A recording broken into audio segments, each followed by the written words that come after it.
ಇಲ್ಲ. ಮತ್ತೆ ಮಾತಾಡಿ. ಕೇಂದ್ರದಿಂದ ಹಣ ತರ ಯೋಗ್ಯತೆ ಇಲ್ಲ. ಮತ್ತೆ ಮಾತಾಡಿ. ಯೋಗ್ಯತೆ ಈಗ ಮಾನ್ಯ ಅಧ್ಯಕ್ಷರೇ, ಇದ್ರ ಮೇಲೆ GST ಈ ಕಾಯ್ದೆ ಇದೆಯಲ್ಲ, ಈ ಕಾಯ್ದೆ ಗ್ರಾಮೀಣ ಪ್ರದೇಶದಲ್ಲಿರ್ತಕ್ಕಂಥ ಮಹಿಳೆಯರಿಗೆ, ದಲಿತರಿಗೆ, ಹಿಂದುಳಿದವರಿಗೆ, ಆದಿವಾಸಿಗಳಿಗೆ, ಸಣ್ಣ ರೈತರಿಗೆ, ಗ್ರಾಮೀಣ ಪ್ರದೇಶದ ಮಹಿಳೆಯರ ಹೆಸರಲ್ಲಿ ಆದಿವಾಸಿಗಳ ಕೆಲಸವನ್ನು ಕೊಡ್ತಾ ಇದ್ದಂತ ಒಂದು ಕಾಯ್ದೆ. ಕಾಯ್ದೆ ಯಾಕಪ್ಪ ಅಂತಂದ್ರೆ, ಯಾಕೆ ಇರಬೇಕು ಅಂತಂದ್ರೆ, ವಿರೋಧ ಮಾಡ್ತಾ ಇದ್ದೀರಾ. ಸಂವಿಧಾನದ ಹಕ್ಕನ್ನ, ಗಾಂಧಿ ಹೆಸರಲ್ಲಿ ಲೂಟಿ ಮಾಡ್ತಾ ಇದ್ದೀರಾ. ಸಂವಿಧಾನದ ಹಕ್ಕನ್ನ ಕೊಡ್ತಾ ಇದೆ. ಸಂವಿಧಾನದ ಹಕ್ಕನ್ನ ಈ ಯಾರೇ ಒಬ್ಬ ವ್ಯಕ್ತಿ, ಹಳ್ಳಿಗಾಡಿನ ವ್ಯಕ್ತಿ, ಅವರ ಸ್ಥಳದಲ್ಲಿ, ಅವರ ಗ್ರಾಮ ಪಂಚಾಯತಿನಲ್ಲಿ ಅರ್ಜಿ ಹಾಕಿದ್ರೆ ಕೆಲಸ ಕೊಡ್ಲೇಬೇಕು. ಕಳ್ಳ ಬಿಲ್ ಮಾಡ್ತಾ ಇದ್ರು. ಕೆಲಸ ಕೊಡ್ಲೇಬೇಕು. 3 ದಿನ ಕೆಲಸ. ನಾವು ಕೂಡ ಗಲಾಟೆ ಮಾಡೋದು ಬರ್ತದೆ. ಗಲಾಟೆ ಮಾಡಿ ನೀವೊಬ್ಬರಿಗೆ ಗಲಾಟೆ ಮಾಡೋದು ಬರೋದು, ನಾವು ಗಲಾಟೆ ಮಾಡೋದು ಬರೋದು.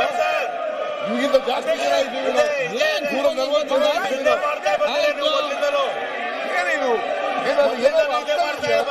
ಈಗ ಏನ್ ಮತ್ತೆ ಮಾತು ನಿಮ್ಮೆ ಚರ್ಚೆ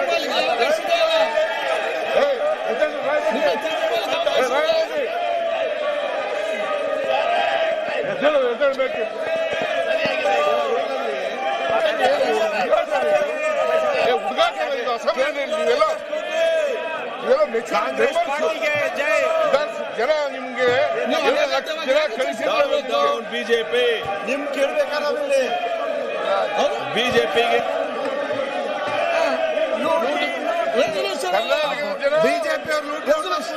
ಭಾರತೀಯ ಜನತಾ ಪಕ್ಷದವರು ಕರ್ನಾಟಕದ ಜನರ ಹಿತವನ್ನ ಕಾಯೋದ್ರಲ್ಲಿ ಸಂಪೂರ್ಣ ವಿಫಲವಾಗಿದ್ದಾರೆ. RSS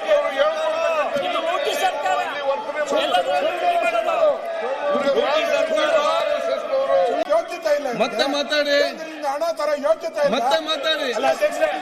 ಯೋಗ್ಯತೆ ಈಗ ಮಾನ್ಯ ಅಧ್ಯಕ್ಷರೇ, ಇದ್ರ ಮೇಲೆ GST ಈ ಕಾಯ್ದೆ ಇದೆಯಲ್ಲ, ಈ ಕಾಯ್ದೆ ಗ್ರಾಮೀಣ ಪ್ರದೇಶದಲ್ಲಿರ್ತಕ್ಕಂಥ ಮಹಿಳೆಯರಿಗೆ, ದಲಿತರಿಗೆ, ಹಿಂದುಳಿದವರಿಗೆ, ಆದಿವಾಸಿಗಳಿಗೆ, ಸಣ್ಣ ರೈತರಿಗೆ, ಗ್ರಾಮೀಣ ಪ್ರದೇಶದ ಮಹಿಳೆಯರ ಹೆಸರಲ್ಲಿ ಆದಿವಾಸಿಗಳ ಕೆಲಸವನ್ನು ಕೊಡ್ತಾ ಇದ್ದಂತ ಒಂದು ಕಾಯ್ದೆ. ಕಾಯ್ದೆ ಯಾಕಪ್ಪ ಅಂತಂದ್ರೆ, ಯಾಕೆ ಇರಬೇಕು ಅಂತಂದ್ರೆ, ವಿರೋಧ ಮಾಡ್ತಾ ಇದ್ದೀರಾ. ಸಂವಿಧಾನದ ಹಕ್ಕನ್ನ, ಗಾಂಧಿ ಹೆಸರಲ್ಲಿ ಲೂಟಿ ಮಾಡ್ತಾ ಇದ್ದೀರಾ. ಸಂವಿಧಾನದ ಹಕ್ಕನ್ನ ಕೊಡ್ತಾ ಇದೆ.